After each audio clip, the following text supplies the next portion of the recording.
And guess what? If it's 210 million people, the odds are you could be one of them.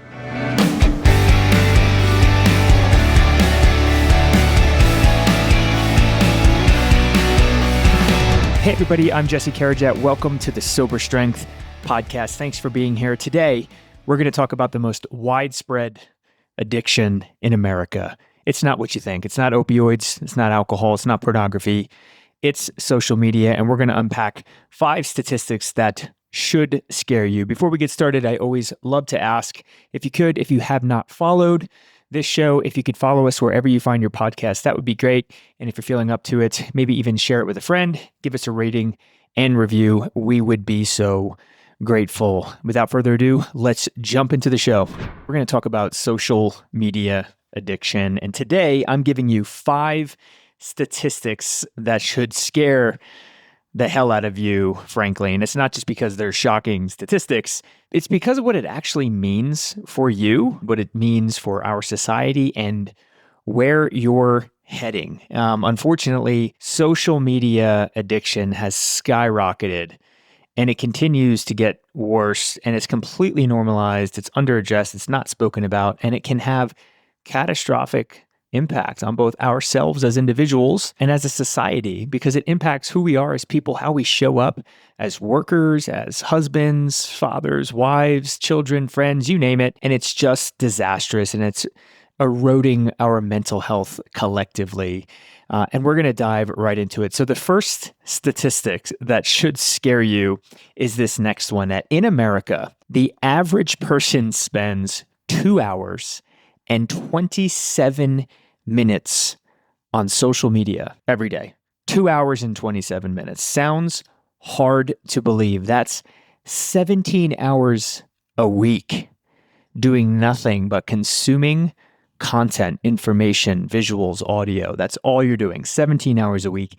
That is 37 full days a year gone. To what? If you're spending 2.5 hours a day on social media, what aren't you doing? A great expression that I love thinking about is, if you're saying yes to social media, what are you saying no to?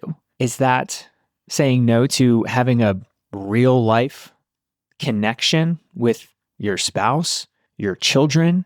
Could you be reaching out to a friend in that time? See how they're doing, checking in? Could you be exercising, taking care of your body? Could you be doing literally anything that could have any benefit to you in your life other than sitting there mindlessly scrolling, right? And think about what 2.5 hours per person in a country, say the United States, does for our society. I mean, the loss of connection, the lower productivity, whether you're a worker and you're using time on social media that you could be producing some value as an employee, or maybe even your own business, whether that's a side hustle or starting an actual business that can be contributing towards society or your family. And the bottom line is, social media, that time is not free. You are paying for it with the loss of time, the opportunity cost. To hammer this down here, let's listen to a clip from Professor Anna Lembke, Medical Director of Addiction Medicine at Stanford University, author, The Dopamine Effect, I believe the name is the name of her book. She's a famous author. She's been on some of the biggest podcasts in America. Here's Professor Lembke. Social media, it releases a lot of dopamine in the brain's reward pathway, lights up the same part of the brain as drugs and alcohol. It's incredibly accessible. We have 24/7 access to this particular drug. It's bountiful in the sense that it's, practically speaking, infinite. TikTok never runs out. And number 4, it's incredibly novel. The AI algorithms learn what we've liked before and actually push to us the suggestion that we want to keep going or check out the next new thing. So here's our next stat that should scare you.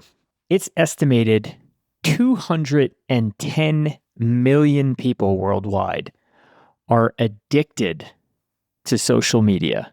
What is an addiction? It's a compulsion to do something, even if it has negative impacts on your life, and something that when you try to cut back or quit, you constantly relapse, you constantly fall back. That's a loose definition of addiction. But with that as context, 210 million people worldwide. That is the population of the entire country of Brazil addicted to a screen. And guess what? If it's 210 million people, the odds are you could be one of them. So pull up and ask yourself a question like, how would you feel if I took your phone from you or I took access to, say, Instagram from you? Here's some other telltale signs. How long does it take after you wake up for you to reach for your phone? And that's a phone addiction, but how about reach for Instagram? What do you do on the toilet? I saw a statistic that 60% of people check social media while they're on the toilet. I mean, I guess you're pretty much still for the most part, and I can understand the temptation, but 60% of people, are you scrolling even when you don't want to? Do you spend more time than you planned on social media when you open the phone? There's telltale ways. Look at your phone. Look at if you have an iPhone. I don't know if Android does. I mean, let's be real. Who's on Android these days? But open up your screen time on your phone and see how many times you picked up. It's literally called pickups. I think that's what it's called. But you'd be shocked how many times you pick up your phone. And those, by the way, are great starting points to start kind of moving away from phone use and social media. But again, 210 million people, it's insane. And a number one telltale sign is if you're anxious, if you can't leave your phone somewhere in the house and just walk away and not think about it, you're addicted. You're one of the 210 million. Think about what this means for society, right? Like 210 million people trading real world experiences for these digital experiences that don't contribute culturally, societally, in communities. I mean, it's disastrous. And again, back to the productivity piece. I mean, there are real consequences to social media addiction. And that addiction is not by accident, it's by a design. They are designing these platforms to hook our brain, which is a scary thought. So give that some thought. Statistic number 3. This one, title of the episode should scare you. This one should also anger you.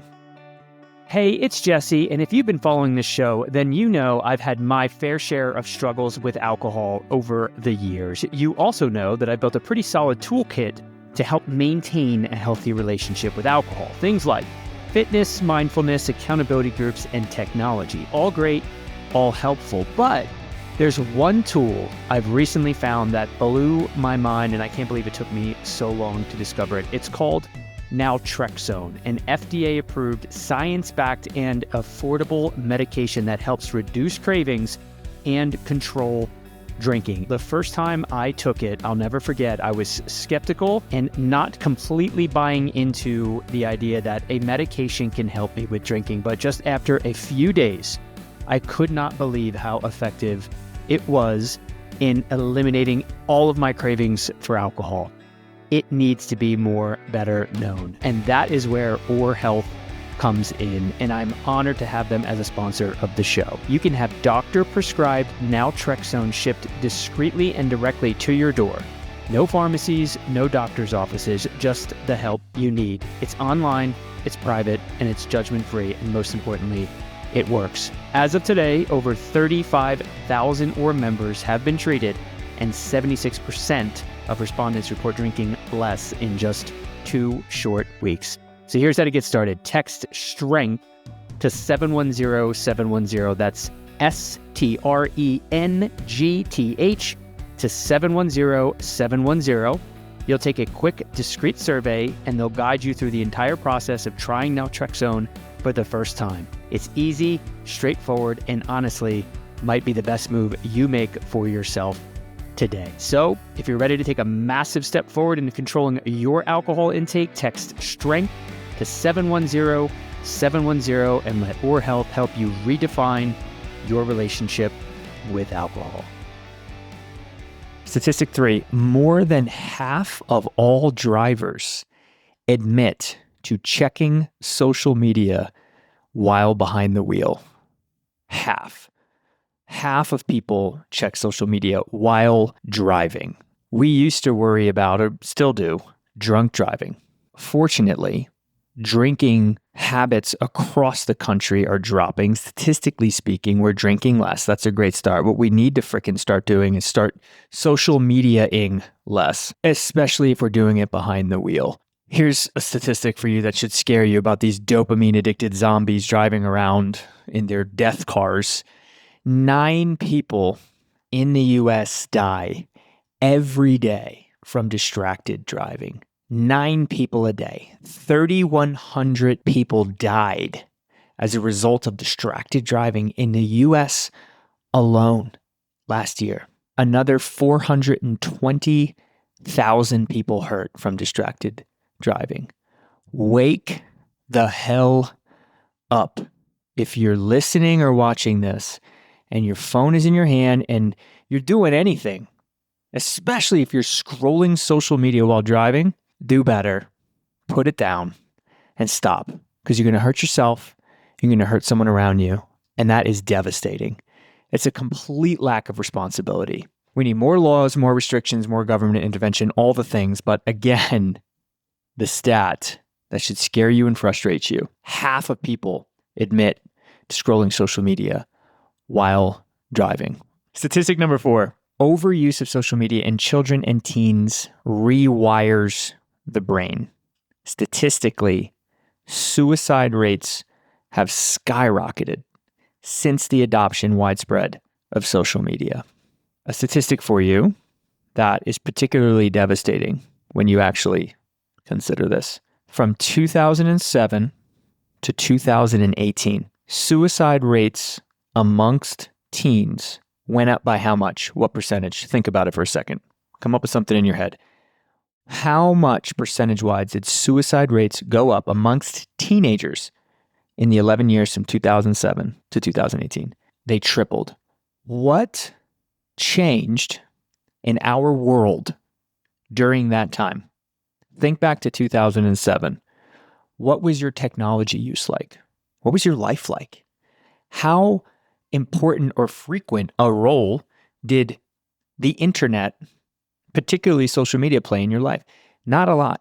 If you can point to one thing that has changed from the early 2000s to the late teen 2000s, 2018, 19, and certainly today, it's social media. And during that time, teenagers killed themselves 3 times more. It sucks. It's scary.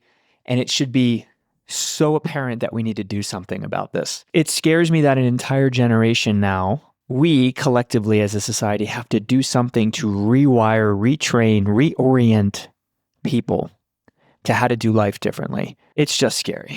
Here's Jonathan Haidt, pretty much famous social psychologist and author of the best-selling book, The Anxious Generation. He also did the happiness hypothesis, in case you're book shopping. But here's Jonathan Haidt. Listen to what he has to say.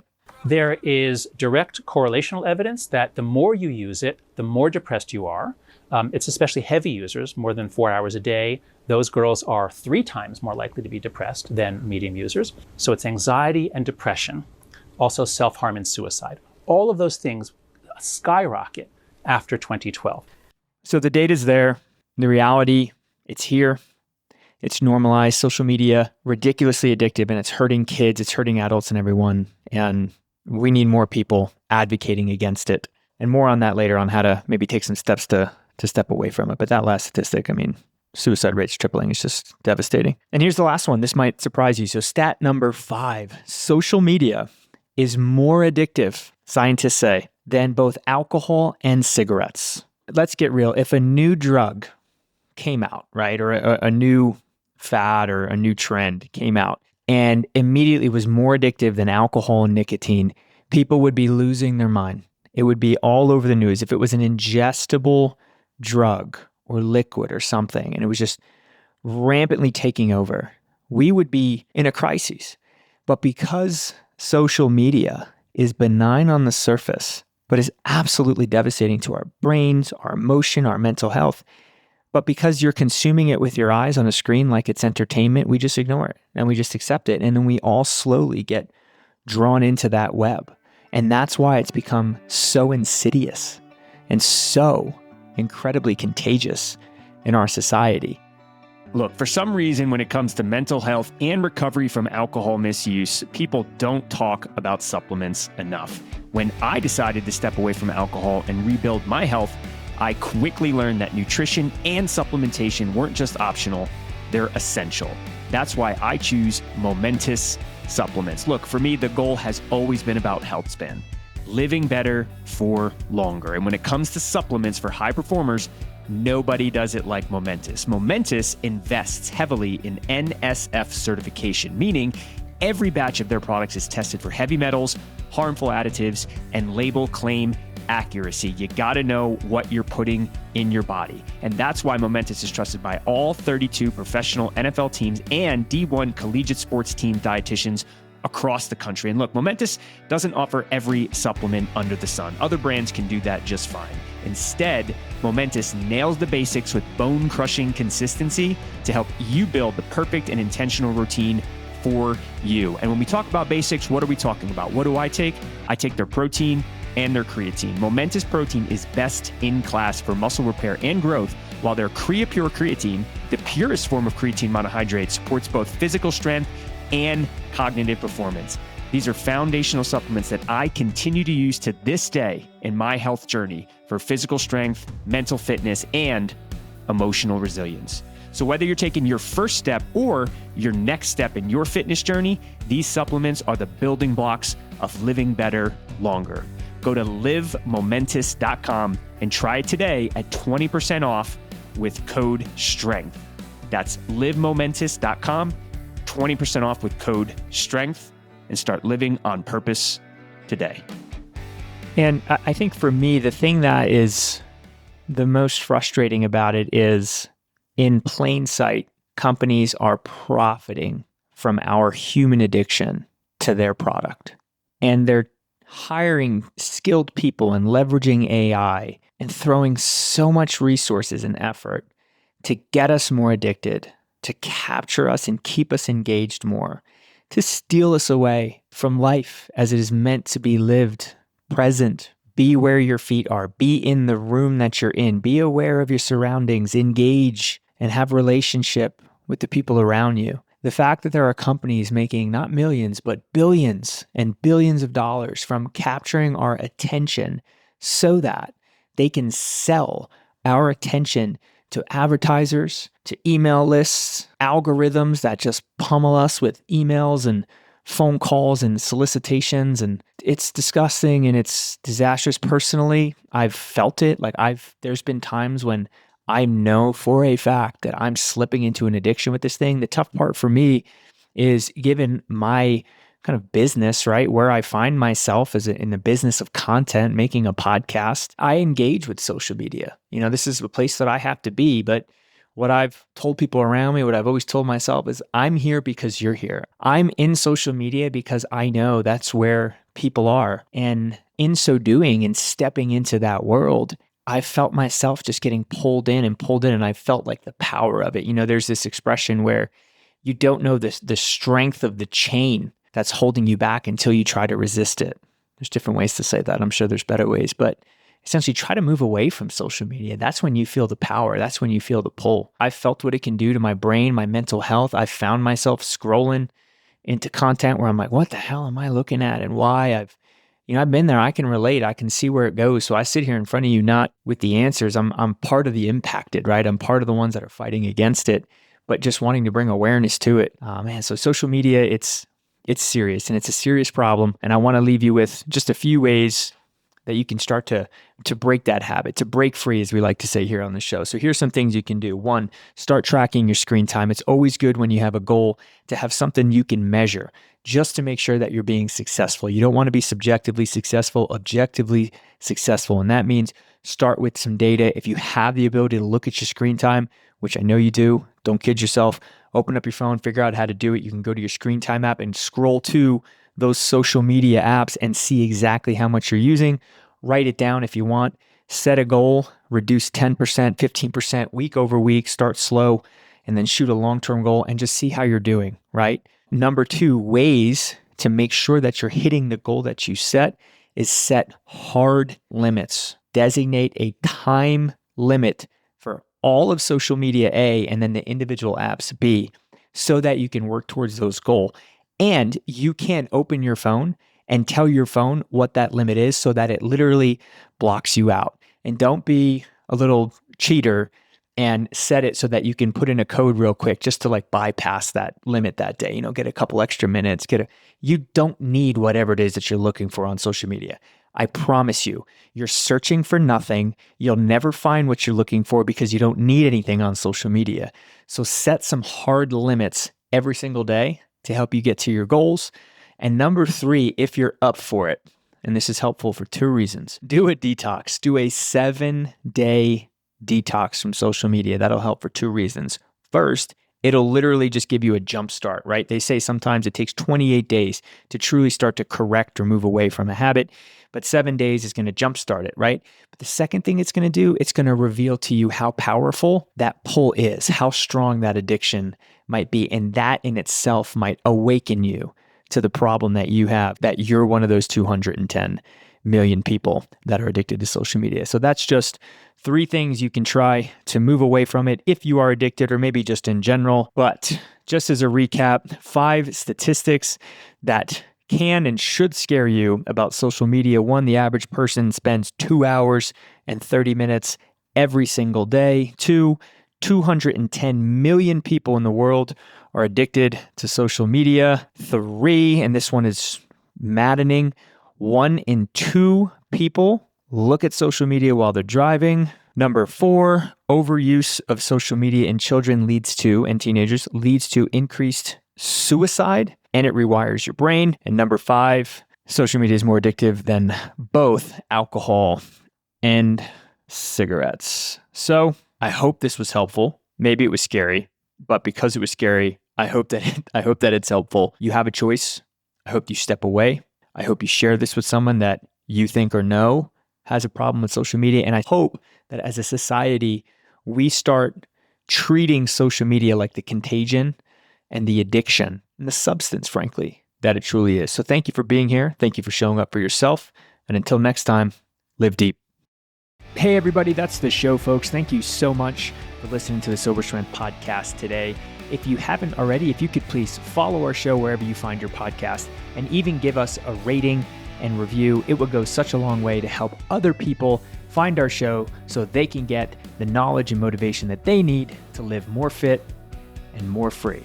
So thank you so much for joining the show, and we'll see you next week.